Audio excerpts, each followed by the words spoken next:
Hi friends, my name is Rohit. Himalayan study point में आपका एक बार फिर से स्वागत है। आज की इस वीडियो में हम हिमाचल प्रदेश के ग्लेशियर के बारे में पढ़ेंगे। इससे पहले हमने हिमाचल प्रदेश की घाटियाँ की थी। वीडियो को शुरू करने से पहले मैं आपको बताना चाहता हूँ कि एचपी फॉरेस्ट गार्ड के लिए हमने कोर्स बनाया है। अगर आप उसको परचेज़ करना चाहते हो तो इस नंबर के ऊपर आप कॉन्टैक्ट कर सकते हो। तो आइए वीडियो को शुरू करते हैं। सबसे पहले जो ग्लेशियर होता है, जिसको हिंदी में हिमनद बोलते हैं, वो होता क्या है? जब बर्फ़ एक जगह इकट्ठी हो जाती है और चट्टान का रूप ले लेती है तो उसको बोलते हैं हम ग्लेशियर। मतलब बर्फ़ की चट्टान मान सकते हैं ग्लेशियर को। ठीक है। तो जो ग्लेशियर होते हैं उनसे क्या होता है कि जब गर्मी आती है, गर्मियों का सीज़न होता है, तो बर्फ़ पिघलती है। बर्फ़ पिघलती है तो वो पानी नीचे आता है और नीचे जो होता है वो झीलें बन जाती हैं।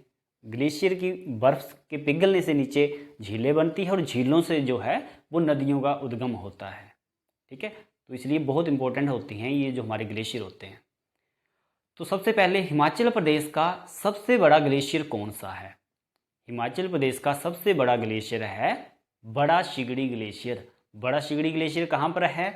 बड़ा शिगड़ी ग्लेशियर है लाहौल स्पीति में। लाहौल स्पीति में बड़ा शिगड़ी ग्लेशियर हिमाचल प्रदेश का सबसे बड़ा ग्लेशियर है और इसकी लंबाई जो है वो है 25 किलोमीटर और चौड़ाई है 3 किलोमीटर। 25 किलोमीटर इसकी लंबाई है, 3 किलोमीटर इसकी चौड़ाई है।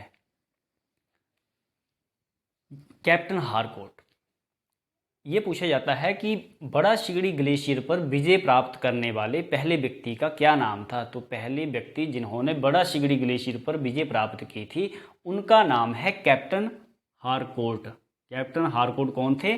बड़ा शिगड़ी ग्लेशियर पर विजय प्राप्त करने वाले पहले व्यक्ति। 1869 में इन्होंने बड़ा शिगड़ी ग्लेशियर पर विजय प्राप्त की थी। ओके, तो ये हो गया हमारा बड़ा शिगड़ी ग्लेशियर। उसके बाद बड़ा शिगड़ी हो गया, एक है गेफांग ग्लेशियर। गेफांग एक चोटी भी है और गेफांग जो है वो एक ग्लेशियर भी है। जो गेफांग ग्लेशियर है इसको लाहौल का मणिमहेश कहा जाता है। लाहौल का मणिमहेश किस ग्लेशियर को कहा जाता है? तो वो बोला जाता है गेफांग ग्लेशियर को। और जो गेफांग ग्लेशियर है स्विट्जरलैंड में एक चोटी है जिसका नाम है मैटरहॉर्न चोटी। मैटरहॉर्न चोटी स्विट्जरलैंड की। गेफांग ग्लेशियर इसकी तरह दिखाई देता है, मैटरहॉर्न चोटी के समान ये दिखाई देता है। ठीक है। तो ये क्वेश्चन पूछा जाता है कि ऐसा कौन सा ग्लेशियर है जो स्विट्जरलैंड की मैटरहॉर्न चोटी के समान दिखाई देता है? तो वो कौन सा है? गेफांग ग्लेशियर। और गेफांग ग्लेशियर को लाहौल का मणिमहेश भी बोला जाता है। तो हमारा हो गया बड़ा शिगड़ी ग्लेशियर और गेफांग ग्लेशियर। एक क्वेश्चन यहाँ पे रह गया लाहौल। जो लाहौल घाटी है, जो लाहौल घाटी है लाहौल स्पीति की, इसको बोला जाता है द वैली ऑफ ग्लेशियर, हिमनद की घाटी। क्योंकि इस इलाके में, इस घाटी में बहुत ज़्यादा जो है वो ग्लेशियर पाए जाते हैं, इसलिए इसको बोला जाता है वैली ऑफ ग्लेशियर। और इसको ऐसा कहने वाला कौन था? तो एंड्रयू विल्सन। एंड्रयू विल्सन एक व्यक्ति थे जिन्होंने लाहौल घाटी को क्या बोला था? The valley of glacier. Lahaul घाटी को वैली ऑफ ग्लेशियर बोलने वाले जो व्यक्ति थे उनका नाम था एंड्रयू विल्सन। तो ये हो गया हमारा, एंड्रयू विल्सन ने कहा था इसको वैली ऑफ ग्लेशियर लाहौल घाटी को। उसके बाद है एक lady of Keylong. Lady of Keylong glacier जो है ये बर्फ़ से ढका रहता है, लेकिन जब बर्फ़ हट जाती है, पिघलती है, तो इसकी जो शेप है ना, ये सोई हुई स्त्री के समान प्रतीत होता है। ठीक है। लेडी ऑफ केलांग जब बर्फ़ पिघलती है तो ऐसा लगता है कि ये कोई सोई हुई स्त्री है, ऐसा उसका आकार दिखाई देता है। और लेडी ऑफ केलांग का नाम किसने रखा था? लेडी एल शेंडे ने। लेडी एल शेंडे ने लेडी ऑफ केलांग का नाम रखा था। और ये कैसा प्रतीत होता है? सोई हुई स्त्री के समान ये प्रतीत होता है। तो हमारा लेडी ऑफ केलांग हो गया, बड़ा शिगड़ी हो गया। एक है हमारे यहाँ पर सोनापानी ग्लेशियर। सोनापानी ग्लेशियर जो है ये लाहौल स्पीति में ही है। और क्वेश्चन यहाँ से ऐसा पूछा जाता है, पास्को एंड बोकर ने 1906 में यहाँ पर सर्वे किया था। पास्को एक व्यक्ति थे और एक दूसरे थे वॉकर। पास्को और वॉकर ने 1906 में यहाँ पर सर्वे किया था। कौन से ग्लेशियर के ऊपर? सोनापानी ग्लेशियर के ऊपर। तो सोनापानी, बड़ा शिगड़ी, लेडी ऑफ केलांग, गिफांग। एक है चंद्रा और एक है भागा। चंद्रा और भागा ग्लेशियर जो हैं, ये दोनों, यहाँ से दो नदियाँ निकलती हैं। चंद्रा जो ग्लेशियर है यहाँ से चंद्रा नदी निकलती है और भागा ग्लेशियर से भागा नदी निकलती है। अब ये दोनों नदियाँ चंद्रा और भागा ये मिलती हैं जाकर के तांडी नामक स्थान पर। तांडी लाहौल स्पीति में ही एक जगह है। तांडी नामक स्थान पर चंद्रा नदी और भागा नदी मिलती हैं और यहाँ पर चेनाब नदी का निर्माण करती हैं। चेनाब नदी का निर्माण जो है किन दो नदियों द्वारा होता है?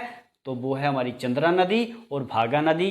कहाँ पर ये मिलती हैं? तांडी नामक स्थान पर मिलती हैं। ओके, तो ये हो गया क्लियर, चंद्रा और भागा ग्लेशियर। एक है हमारा मुल्किया ग्लेशियर और एक है मियार ग्लेशियर। जो मियार ग्लेशियर है, यहाँ से एक मियार खड्ड निकलती है जो चेनाब की सहायक खड्ड है। मियार खड्ड जो है वो चेनाब नदी की एक सहायक खड्ड है और ये कहाँ पर मिलती है? चेनाब नदी के साथ उदयपुर में।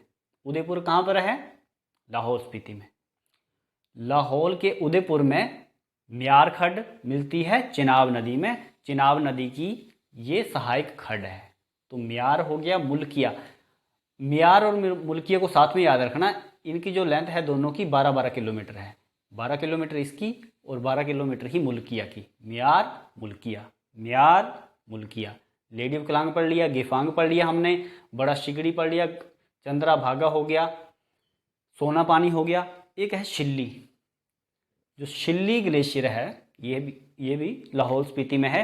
एक शिल्ला चोटी है। शिल्ला चोटी आपको पता है सभी को कि किन्नौर में है, लेकिन जो शिल्ली ग्लेशियर है वो है लाहौल स्पीति में। शिल्ला शिल्ली, शिल्ला शिल्ली, आप इसको ऐसे याद रख सकते हैं। हमारा लाहौल स्पीति हो गया। अब लाहौल स्पीति के कुछ और भी हैं ग्लेशियर, वो इतने ज़्यादा इम्पोर्टेंट नहीं है लेकिन आपको फिर भी याद होने चाहिए। तो ये हैं, एक है कुल्टी ग्लेशियर, पेराद ग्लेशियर, जैसे बड़ा शिगड़ी है तो छोटा शिगड़ी भी है, पाचा ग्लेशियर, शिप्तिंग ग्लेशियर, सामुद्री, बोलूनाग, तापन और दिंगकर्मो। ये कुछ अन्य ग्लेशियर हैं लाहौल स्पीति की। सारे के सारे लाहौल स्पीति के ही हैं। कुल्टी, पेराद, छोटा शिगड़ी, पाचा, शिप्तिंग, सामुद्री, बोलूनाग, तापन, दिंगकर्मो। अब देखो मेन डिस्ट्रिक्ट कांगड़ा के। कांगड़ा में एक है भांदल और एक है तंतागिरी। भांदल और तंतागिरी ग्लेशियर जो हैं, इनसे एक भांदल धारा निकलती है और तंतागिरी ग्लेशियर से तंतागिरी धारा निकलती है।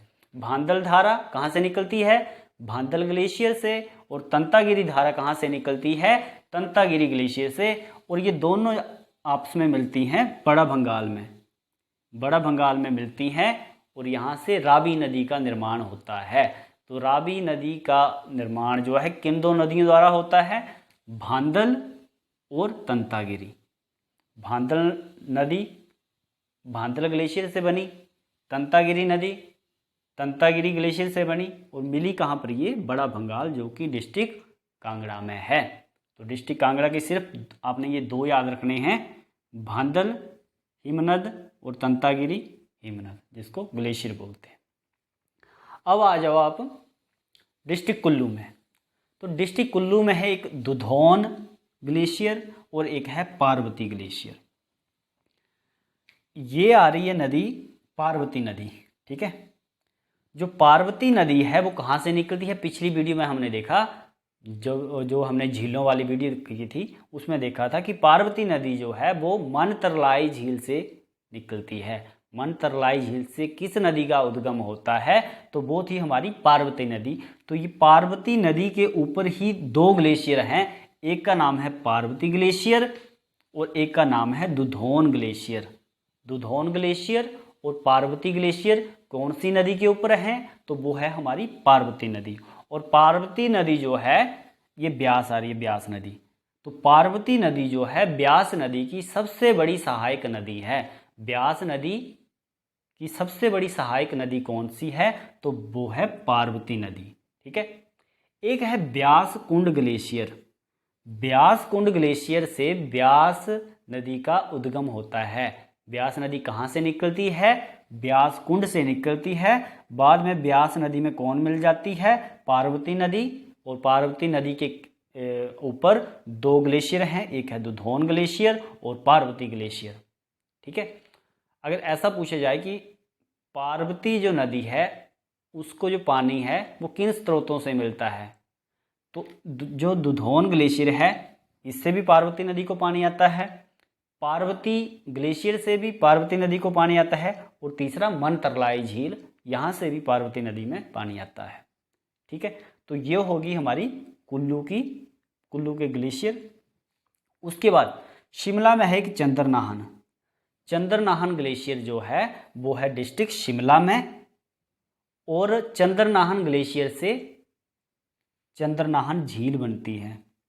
ठीक है। चंद्रनाहन जो ग्लेशियर है जब वो पिघलता है तो नीचे झील है, और उस झील से पब्बर नदी का उद्गम होता है। पब्बर नदी कौन सी झील से पैदा होती है? वो है चंद्रनाहन झील, और चंद्रनाहन झील जो है वो चंद्रनाहन ग्लेशियर से ये बनी है। ठीक है। अब आ गया डिस्ट्रिक्ट किन्नौर का गारा ग्लेशियर।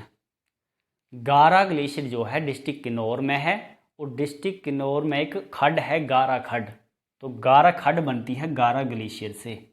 ठीक है। तो ये सारे के सारे हो गए। एक बार फिर से हम रिवीजन कर लेते हैं।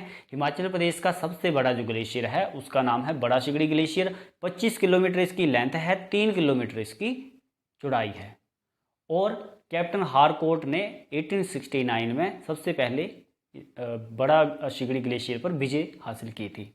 तो ये हो गया। उसके बाद हमने पढ़ा कि लाहौल को वैली ऑफ ग्लेशियर कहा जाता है। किसने बोला था? उनका नाम था एंड्रयू विल्सन। उसके बाद हमने गेफांग ग्लेशियर के बारे में पढ़ा कि गेफांग ग्लेशियर जो है इसको लाहौल का मणि महेश बोला जाता है, और स्विट्जरलैंड की मैटरहॉर्न चोटी के समान ये दिखाई देता है। ठीक है। उसके बाद हमने लेडी ऑफ केलोंग के बारे में पढ़ा। इसमें ये रह गया था इसकी हाइट 6061 या 6061, तो ये इसकी हाइट है लेडी ऑफ केलोंग की, और ये जो है लेडी एल शेंडे ने इसका नाम रखा था, और ये जो है ये सोई हुई स्त्री के समान प्रतीत होती है, दिखाई देती है।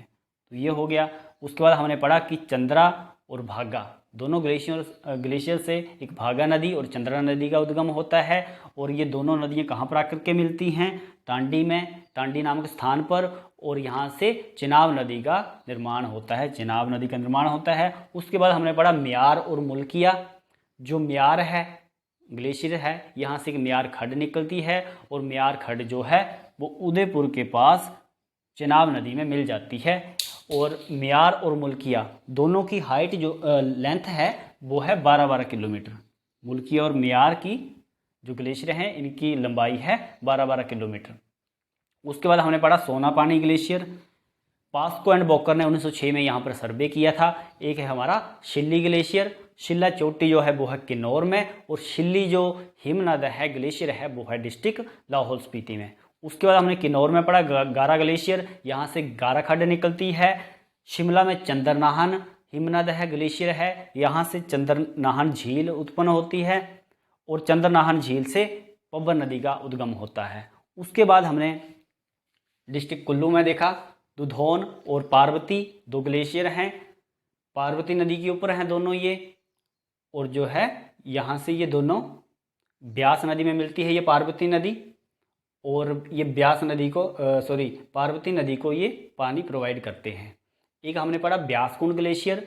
ब्यासकुंड ग्लेशियर से ब्यास नदी का उद्गम होता है। उसके बाद हमने कांगड़ा में देखा भांदल और तंतागिरी। भांदल धारा और तंतागिरी धारा दो धाराएं निकलती हैं, और कहाँ पर भी मिलती हैं ये जाकर के? बड़ा बंगाल जो कि है डिस्ट्रिक्ट कांगड़ा में, और यहाँ से रावी नदी का उद्गम होता है। तो रावी नदी किन दो धाराओं के मिलने से बनती है? भांदल धारा और तंतागिरी धारा। ये थे very very important Himachal Pradesh के ग्लेशियर। नेक्स्ट वीडियो में हम हिमाचल प्रदेश की नदियों के बारे में जानने की कोशिश करेंगे। अगर आपको वीडियो पसंद आए तो ज़्यादा से ज़्यादा लोगों के साथ इसको शेयर करें, वीडियो को लाइक करें और चैनल को सब्सक्राइब करें। तो मिलते हैं फिर नेक्स्ट वीडियो में। Thank you, have a nice day.